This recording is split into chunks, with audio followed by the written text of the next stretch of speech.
Hello. Hi, everyone.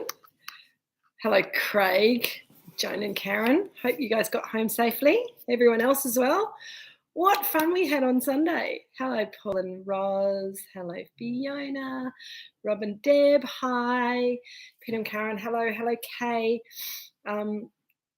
Cotty and David. Good to see you guys. Cauliflower pies in the oven. Excellent, Cotty. I tried to get Mum to make them for me today, but she's been a bit busy. So I, as usual, have no snacks. That's okay. I probably don't need them. Polly's here. There she is. Good girl, Paul. Frodo's around too. He's very attentive today for some reason. Yeah, and isn't this cool? Box 5. So it's quite an exciting. Sorry, my hair's distracting me because I've got this little bit that's not doing what it's supposed to do. I'll stop playing with my Peter. Hi. It was so lovely to see you and see everyone on Sunday. It was so much fun.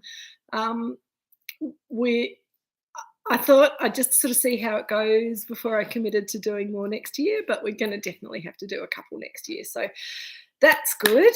I might not do quite as many things next time. I feel like I kind of was rushing everyone a little bit too much, but it was great. It was really fun. I got overexcited with my themes as usual. Hello, Nareem. How you going? Hello, all of the dyes.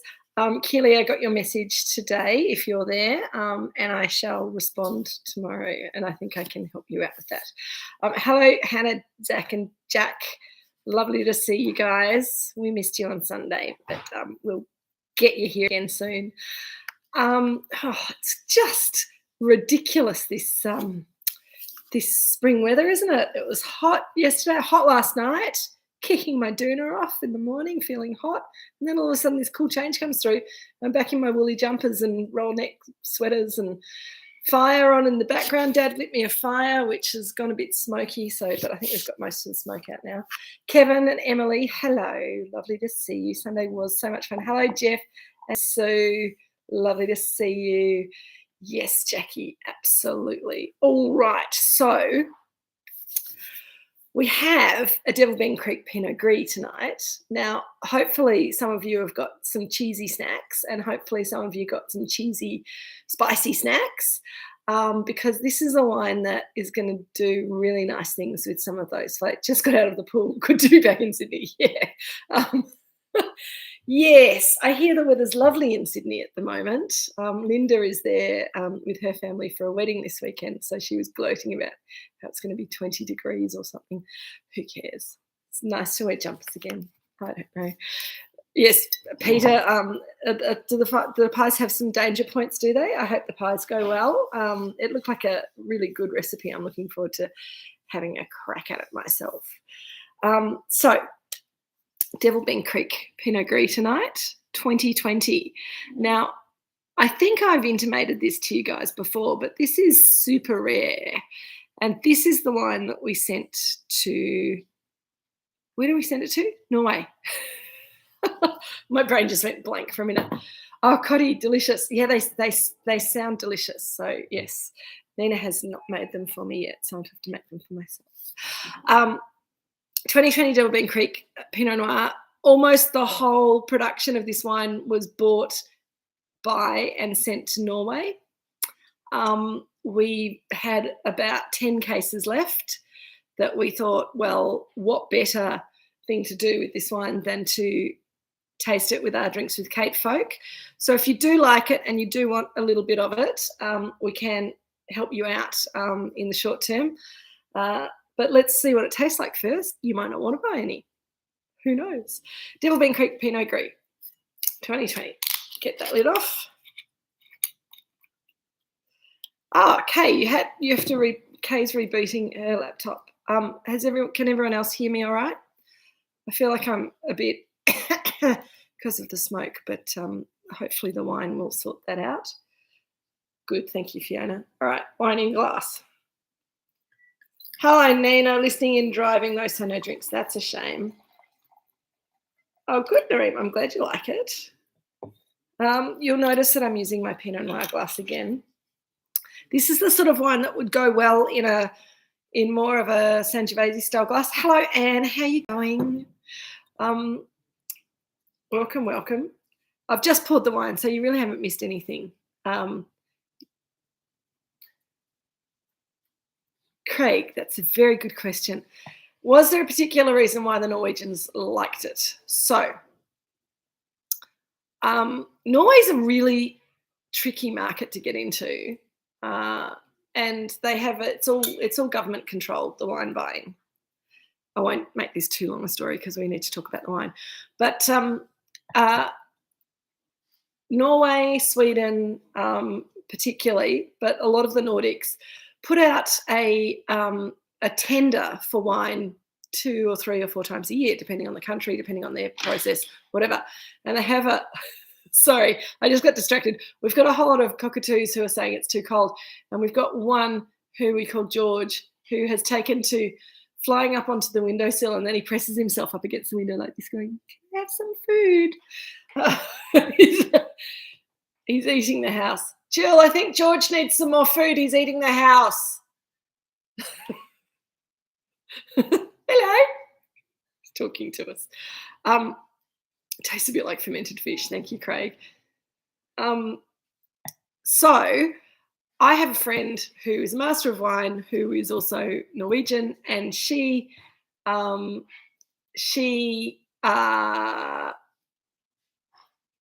in contact with me and said, "You're on the Mornington Peninsula. Do you make Pinot Gris? Because the tender's asking for a Mornington Peninsula Pinot Gris." And we said she was buying for one of the big groups. We sent her some samples. They tasted them. They put them up to the government board, and the government board tasted them against all the other Mornington Peninsula Pinot Gris, which I don't know if there was one other or 12 others, but whoever else sent Pinot Gris in from the Mornington Peninsula, it might have been the only one that went in. They chose us and said, "How much can we buy?" And I said, "Well, we made 3 pallets and a bit." Sorry, this cockatoo is really trying to get in the window. And so they bought the 3 pallets and it got shipped off.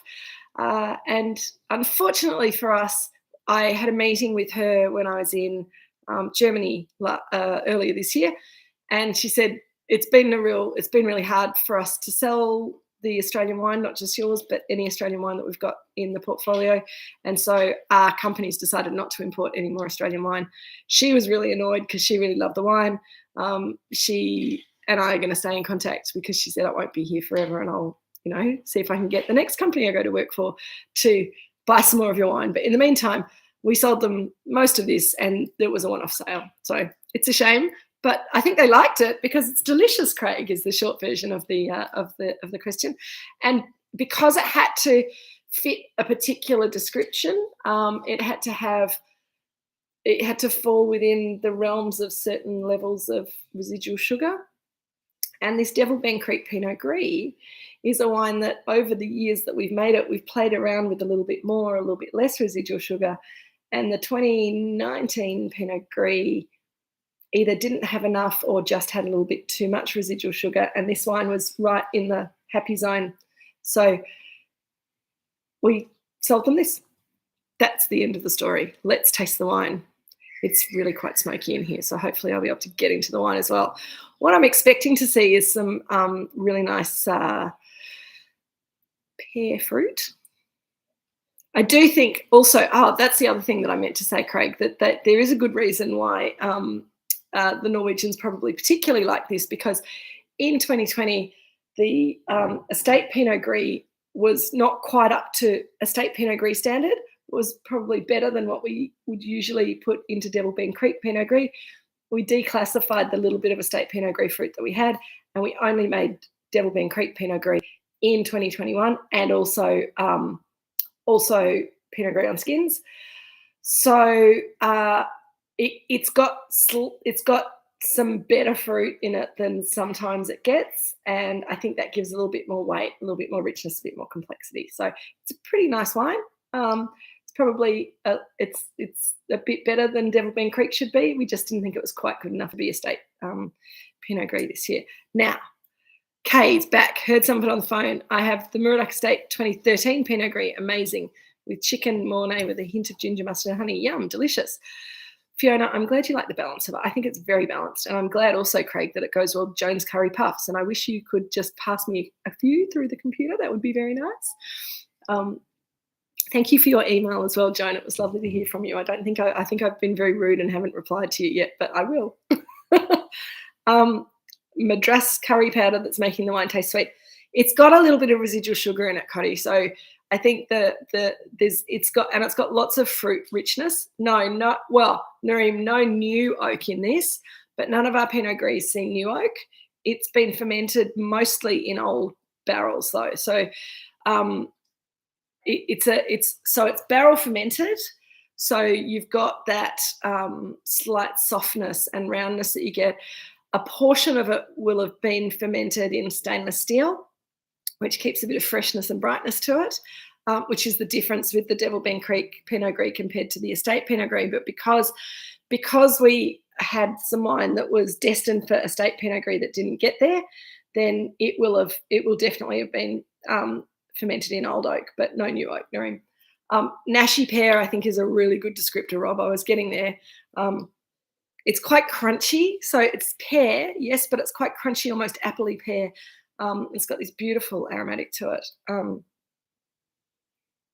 I don't think it's smoky. I think it's just the room that's a bit smoky, but that lovely. Well, Craig, that's the secret. This wine is slightly off dry, but it's only got about 4 or 5 grams per litre of sugar in it. So you shouldn't be able to taste sugar. It should just make the wine taste a little bit fruitier.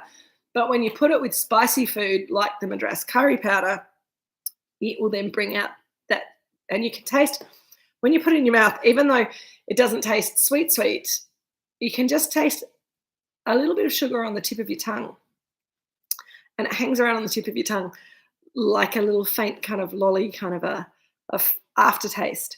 And that's your little suggestion that there's a little bit of residual sugar. Because it's such a small amount, it's on the cusp of being sort of on people's tasting threshold. So if you're very sensitive to sugar, you'll be able to sense it just. And if you're not, then it'll just taste dry and fruity. The other thing about Pinot Gris is because it's not a high acid grape variety, then any residual sugar in Pinot Gris is a bit more evident than it would be in, say, a Riesling, because acid and sugar hide each other. So a wine like this, a little bit of residual sugar goes a long way. I'm getting a really interesting sort of wintergreen, slightly spearminty character in the wine. I'm just wondering whether that's my smoky environment or if anyone else is getting that. There's a slight herbal kind of note. It's like sort of chopped spearmint or wintergreen, or there's a sort of a foresty kind of a note as well as that Nashi pear, which I think's rather nice. But as I say, it might be the air pollution in here. But Craig, to answer your question with an extension to the answer, I think I've mentioned before on Drinks with Kate that I'm quite interested in making another Pinot Gris that would come in under the origami label that would be a vendange tardif, which means late harvest, which often would mean a wine that would either be very alcoholic, which I don't really want to do because we make lovely dry Pinot Gris in the estate range, and almost dry Pinot Gris in the Devilbend Creek. But I would want to make a vendange tardif that has a good bit of residual sugar in it to sort of develop that richness. Well, Craig, maybe let me try and convince Richard and Jeremy to let me make that wine first before we come up with a name for it. But definitely start working on your names for our vendange tardif experimental Pinot Gris. I don't know when it's going to happen. The Nebbiolo might beat it, but I think that would be a fun experiment to do. So I'm slowly chipping away at them on that one. Nareem, I do think it does have a reasonable level of acidity, and that's one of the nice things about growing Pinot Gris on the Mornington Peninsula, that it doesn't have the sort of acid that we get in our Chardonnay, but it still has good tanginess to it that makes it taste like kind of crunchy green pears and nashy pear rather than squishy overripe fruit. The other thing about the Devil Bean Creek Pinot Gris is that we do often pick at least a portion of that fruit a little bit earlier to retain that extra acidity and that crunchiness. It's not super, surely the name comes first. You have a focus group. I do have a focus group ready to go. I might come back to you on that one. Unless anyone comes up with a brilliant name tonight, you're very welcome to throw them up there. But I fear that we might get carried away with our crazy names and not concept. And I think I actually don't agree, Nareem, that the name comes first. I think you need to kind of either know how the wine's made or have an idea of what the wine tastes like before you finalize its name. It's like having it's like, I imagine, being pregnant and then having a baby. You can have a few names that you've got sort of ready, but until you meet that baby, then you don't necessarily know which name is going to be the right name for them. I think it's the same with the wine. Oh, good. I'm glad someone else is smelling that minty freshness, Craig. It's weird. It's a really strange aromatic. It's not quite mint. It reminds me, did anyone, or some of you might still, AIM toothpaste actually is wintergreen flavoured rather than peppermint or spearmint flavoured, and it's that character. It's also a character that's quite similar to Dr. Pepper, the American fizzy drink, which is very strange. Peter and Karen, we've already gone down the 50 Shades of Gris. I just wanted to call the wine Shades of Gris, the pink, the Pinot Gris on skins, but Dad immediately associated that with that book. So, haha, good joke. Dad's already made it. Got to get up early to make a bad dad joke before my dad does. The pear fruit's really kind of coming through, and that little bit of sweet dreams. Excellent. That's a sweet dreams. Do you mean sweet dreams, Craig? Well, and we could have a picture of Annie Lennox on the label. That'd be cool. Yeah, the sweetness of the fruit's kind of coming through as the wine warms up in my glass. I think if you're drinking it in a narrower glass or a more tulip, sweet dreams. Yeah, that's true. Pair it to roast pork for extra sweet dreams. In a more tulip-shaped glass, then you'll be getting more freshness and brightness from the fruit, whereas in this glass, it tends to show the Kate's curse. I don't think so. I don't think so, Kate. That sounds evil. Oh dear. But the fruit's coming forward really nicely in this now, and it's starting to look a little bit, not quite quince, if it's really high in alcohol. Yeah, that's true. That's true. Well, this one, I just thought I'd check. This one's 13.5%. So even though it's a wine that we picked the fruit a little bit earlier than we normally would, we've still got 13.5%, which I think is pretty impressive for a slightly earlier picked Pinot Gris.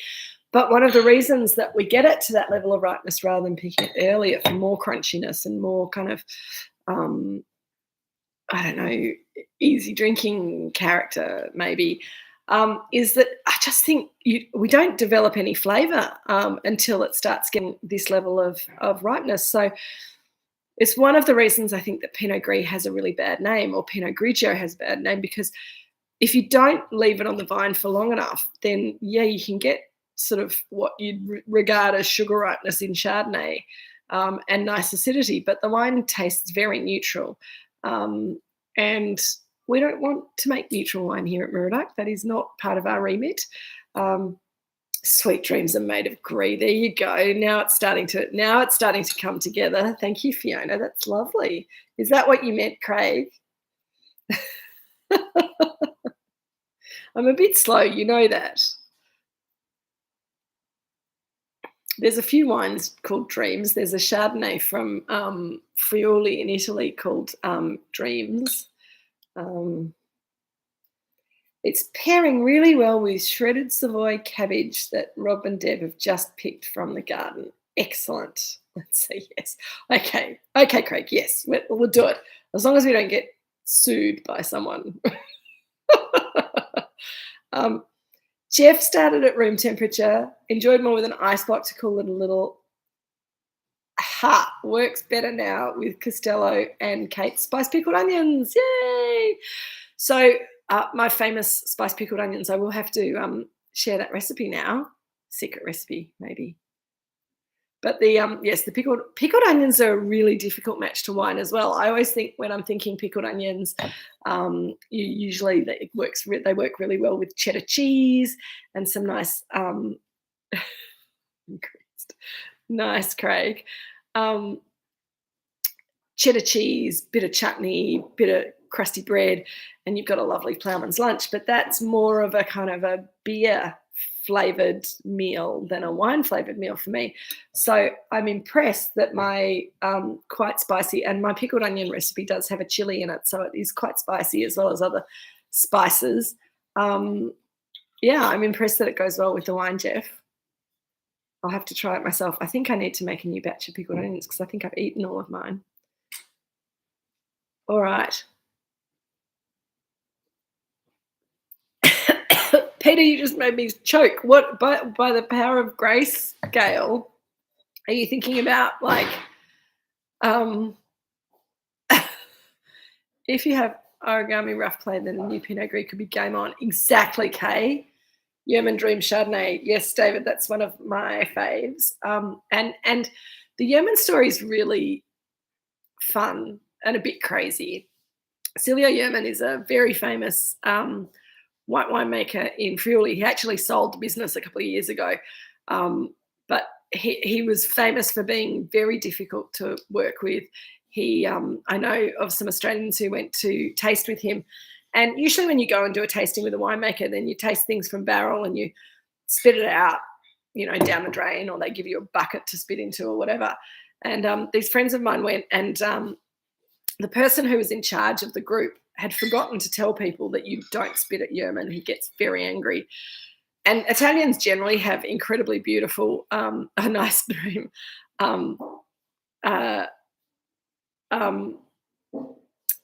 have beautiful wineries, and the Yeoman winery is no exception. And this person kind of first tasting in the glass, swelled it, smelt it, put it in their mouth, slushed it around their mouth, and then looked around and spat it down the drain very neatly, very politely. Next moment, Silvio Yeoman has him by the scruff of the neck and said, "Nobody spits my wine," and kicked him out of the cellar door, and he missed out on the rest of the tasting. So that's and Silvio Yeoman was either 7 or 8 vintages of Dreams Chardonnay. And then the last one he called Were Dreams, and he calls it Were Dreams from now on.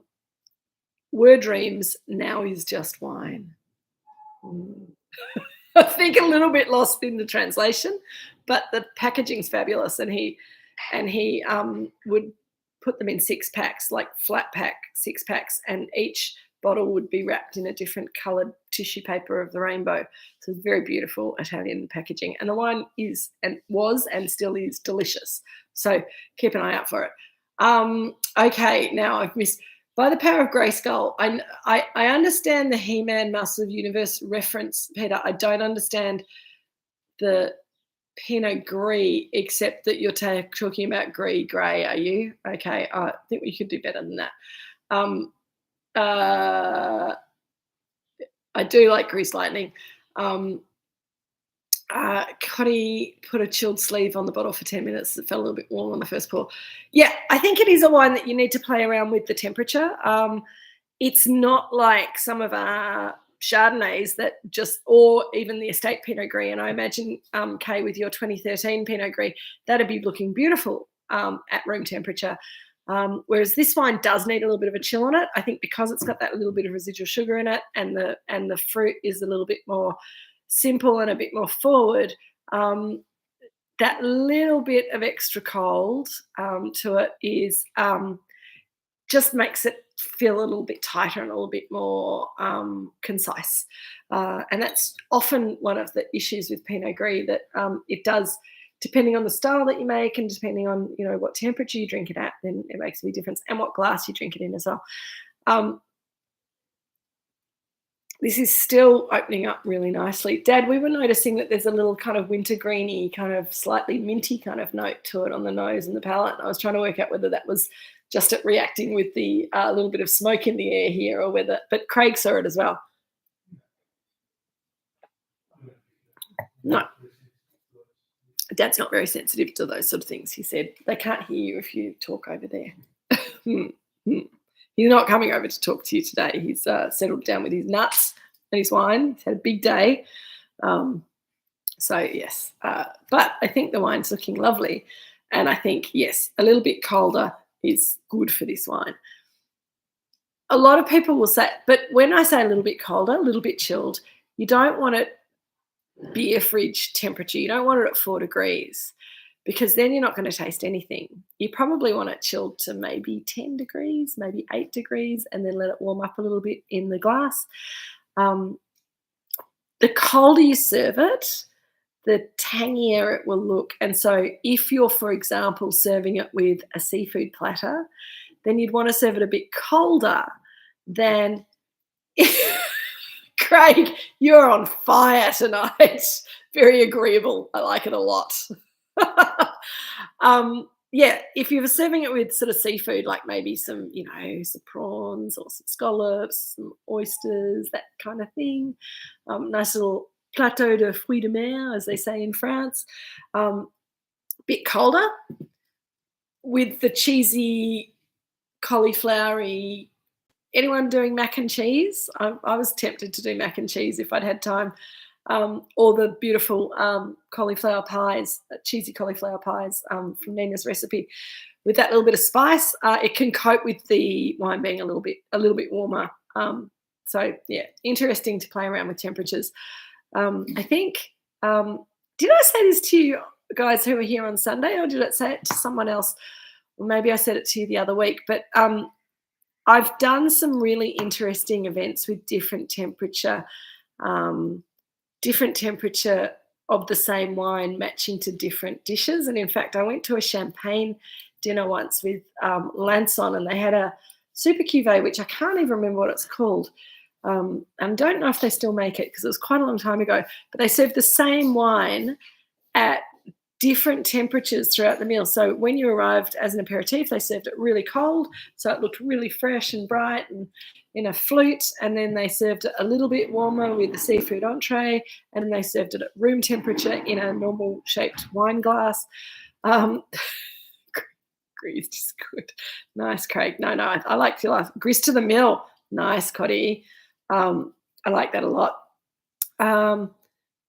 Fiona, cauliflower pies are tasty, but we didn't really nail the put in pastry step. I know. I did think. I'm sorry about the vagaries of the recipe, but that's how Nina wrote it, and I respect how people write their own recipes. And I know that Nina would have very strongly in her mind, yes, Nina, how you put in pastry, but everyone does things a little bit differently, I'm sure. Peter and Karen's going very well with our cauliflower soup with curry oil and cheese on toast. Yum. Carbonara for the littles. A good match. That sounds awesome. I don't think that the Gris is good. Craig really kind of represents the Moorooduc Estate philosophy very well, but it's a good pun. Absolutely. So, what else can I say to you guys tonight? People are sending me text messages. Is that you, Sue McKeon, sending me a text message? Are you sending me pictures, or what's going on here?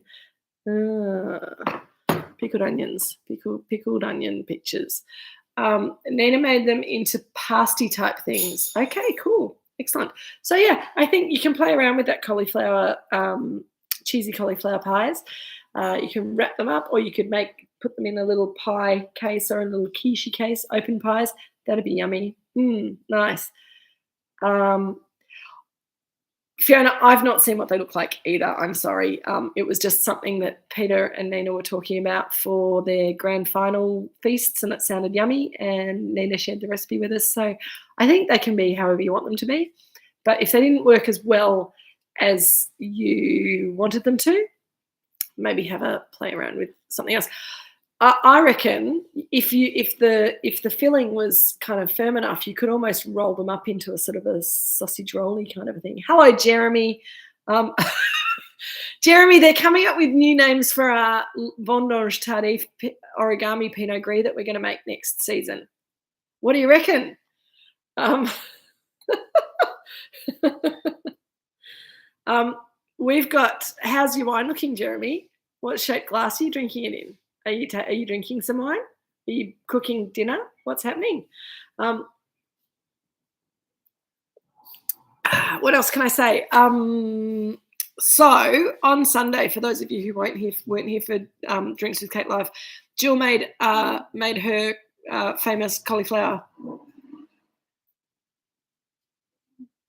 What? Hello, Jeremy. Yes, Peter called them pasties, Nina called them pies. She made up the recipe and was happy for them to be interpreted however people liked. I think that's right. Kind of free range baking. On Sunday, we tasted an Estate Pinot Gris 2019 with a Hugel Pinot Gris 2018, which was really cool with the cauliflower and parsnip soup that Jill made, which I didn't get to taste because nobody brought me any, which was a bit sad. But I think that would have been a lovely match. I'm glad they're yummy still, David. You'll be able to perfect them for future pie iterations. But Pinot Gris is such a great variety for food flavours that don't work with other things, I reckon. And I think cauliflower is a bit of a personal favourite at the moment. I've been really enjoying cauliflower. And Jeremy grew some beautiful cauliflowers a little while ago and gave me half a cauliflower that I made into all sorts of things, which was really lovely. The soup Sunday was so good with both Pinot Gris. Kay is saying Jill's just arrived and having a little glass of wine as well and a nut. So praise for Sunday soup, Jill. Rob and Deb, just for kicks, I'm tasting this alongside the Pinot Gris on skins. While there are strong differences in sweetness, there is some interesting commonality in flavour profile. Well, that's really interesting. I've never done that before. So very interesting idea. I always find the Pinot Gris on skins more different from the Pinot Gris white Pinot Gris that we make than similar, but I think that's interesting if you're finding some similarities. I can't remember what I was going to say before, but I've been distracted as well by something. Anne is here, and she left us on Sunday 2 ancient bottles of Moorooduc Estate Chardonnay, which we haven't opened and tasted yet, Anne. I've got them here with me. I think that for anyone who wasn't here, I think it's really exciting to see. So that's the one that we think is probably in better condition. You can see it's sort of in a greeny gold coloured bottle, but you can see it's not particularly dark in colour. Whereas this one, same vintage, same wine, same cellar. Look at the difference in colour. How cool is that? The dark coloured one has got also some black floaties in it, so I'm a bit nervous about that. But I thought maybe I was going to try and taste them this afternoon before we got online, and if they were interesting, I'd talk to you about them. But I thought maybe I'd save them till next week, and we'll do that next week. And I think, well, Anne, that's interesting. Anne saying that she wouldn't be in a hurry to open them. I reckon they're both gone. I have a contrary reaction to wine that's probably gone, and I want to get it open, taste it, and either drink it or chuck it out, so that it's not wasting space in my cellar. That I know, Anne, that you've got lots of bottles that you'd like to move on from your cellar. So we will taste them, but I think next week. Are you going to be here next week, Anne? Do you think? Because I don't want to do it. I don't want to taste them and give you feedback on them if you're not going to be here. So let me know during the week. No pressure. Peter Dwight, Mum, is saying the soup was lovely and thank you for all the nibbles on Sunday. It was delicious. And Cotty wants to know if I have any thoughts on what the floaties might be. Cotty, I don't have really an idea what the floaties might be. There's floaties in the clearer one as well, and they're kind of suspended in the wine. They're not. It's. I don't know. I'll do some research. Um, I'll do some research and see what we can find out, because usually tartrate crystals will amass at the bottom. I don't think that's what they are. It might be protein in the wine, but I'll have a bit of a think and do a bit of reading before next week. It's not. No, I don't think it's Lee's Craig, but yeah, the paler one's got kind of yellow floaties in it, but the brown one's got black floaties in it, which they are a little bit scary. Look, I think Kay and Anne, if you guys have a garage sale, I'm absolutely there. I think that would be the most amazing garage sale in the world. That sounds incredible. Do we have a Shardy in this set? I'm not sure, Craig. I should have checked before I got online, but just hang on a sec. I'll keep talking. Right at the end, week 6, we're doing the Robinson Vineyard Chardonnay. Next week, we're doing the Moorooduc Estate Pinot Noir 2020, which is pretty good timing, because we could taste old versus new Shardy. But yes, we could, Craig. But this is not Moorooduc Estate Chardonnay. This is Main Ridge Estate Chardonnay. I know it's not. I know it's still, blah, blah. But yes, maybe I will keep them until later. But I have an important announcement to make, because the 2019 Estate Pinot Noir is pretty much all but sold out. So if any of you are big 2019 Estate Pinot Noir fans and want to get a little bit more in your cellar, then now's the time to order it. I'm honestly not spruiking. I'm just telling you that this is going to happen, and I just want to give you a little warning. 2021 Estate Chardonnay is in even more dire straits. We've got a little bit on the shelf, and we've got one case left in the cellar apart from what's on the shelf. So 2021 Estate Chardonnay is almost extinct. We will be releasing the 2022 Moorooduc Estate Chardonnay at the end of the month. And we'll have to pop it in a Drinks with Kate box very soon, because there's not very much of it, so we need to taste it and get onto it before it disappears. The 2019 Estate Pinot Gris is also nearly sold out, as is the 2022 Pinot Gris on skins. So I'm just saying, any of those wines that you feel like you need a little bit more in your cellar before it's gone, get onto it. That's all I'll say about that. Now, Peter Dwight is offering to go around to, Peter offered to go around to Anne's and try her aged wines for her. The bottle we tasted was lovely. Yeah, it was lovely. Thank you so much, Anne. Anne also brought us, for those of us who weren't here on Sunday, Anne also brought us some 1998 Moorooduc Estate Chardonnay, Wild Yeast Chardonnay, and it was a delight to get to taste it. It was very, very fun. Cotty's saying, Kate, when you talk about cases, you mean 6 or 12 bottles? So there's 12 bottles in a box of Estate Chardonnay. So the estate wine comes in dozen boxes. The single vineyard wines come in 6 packs. You don't have to buy a whole dozen. That's just what we've got going. Oh, Sonia, hi, lovely to see you. I didn't get to meet your beautiful old dog who was outside. I'm sorry about that, but I'm so glad that you came. It was a masterclass. It was a Master of Wine class. And could be age. Look, okay, Craig. Drinks with Anne. Excellent. Drinks with Anne hoodies. Awesome. Am I getting the message that people want more hoodies? Only one person wore their hoodie to Drinks with Kate Live on Sunday, John. Well done. So, I'm not sure if you guys deserve more hoodies. What do you reckon?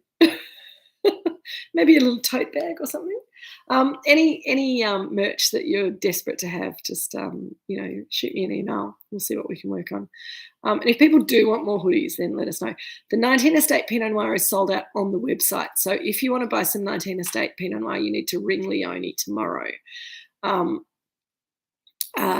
The same with the other wines, actually. The Chardonnay, It was quite warm in the room for hoodies. I know, Peter and Karen, but John kept his hoodie on for the whole time, and I was very proud of him. Um, Even though I had mine in the other room, there was no way I was wearing it. It's way too hot. Kay's keeping her hoodie in pristine condition to celebrate 5 years of Drinks with Kate. Oh, that's gorgeous. Daryl and Sue, hello. Just got sound organised, but oh well. I'm sorry. I'm sorry that a couple of people have been having trouble with the sound, so I'm not sure what's going on. I'm not sure if it's this end or your end, or anyway. I'm glad that you got it sorted out. Sunday tasting was great. It was lovely to have you here. So, team, I think that probably we've just about done this beautiful Pinot Gris to death. Keely thinks we need special edition Drink with Kate live T-shirts for the next live gathering. I agree.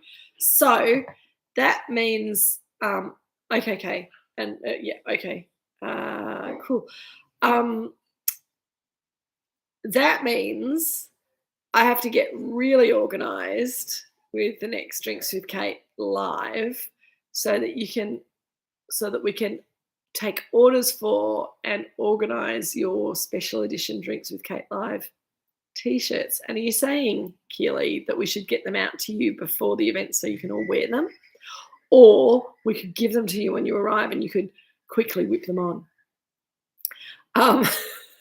All right, we'll work on that. Next year is another year. Whew, so much to do. No dress code. Yes, Sonia. It would only ever be optional. We don't make any absolute rules for Drinks with Kate. And Richard can DJ. No, Peter can DJ. Richie masks. Oh my God, you guys are crazy. It's disintegrating. This would be the time when Shell says, Kate, I think you're going on for too long now. I think it's time for you to stop. I don't know where Shell and Andrew are tonight, but we're missing you if you're out there somewhere or if you watch later. Anyway, team, I'm going to love you and leave you with all of those. I know, Loans, I know you really want a hoodie. Oh, that's right. They were going to Japan. Thank you, Craig. Thank you, Cotty. There you go. You're all up with the thing. And that's the other thing I realised, that with Drinks with Kate, I need to schedule in at least half an hour before or after the official tasting starts for you guys all to catch up with each other. That was a big mistake on my behalf. So I'm sorry about that. And I'm glad that you got to catch up anyway. On that note, let's say sayonara to each other, and Pinot Noir next week, 2020 Estate Pinot Noir next week. It's the new release. It's going to be great. I will send you an email on Monday with some food suggestions. And until then, have a lovely rest of your week and a fabulous weekend. And I'll see you next week for Drinks with Kate. Love you all. See you later.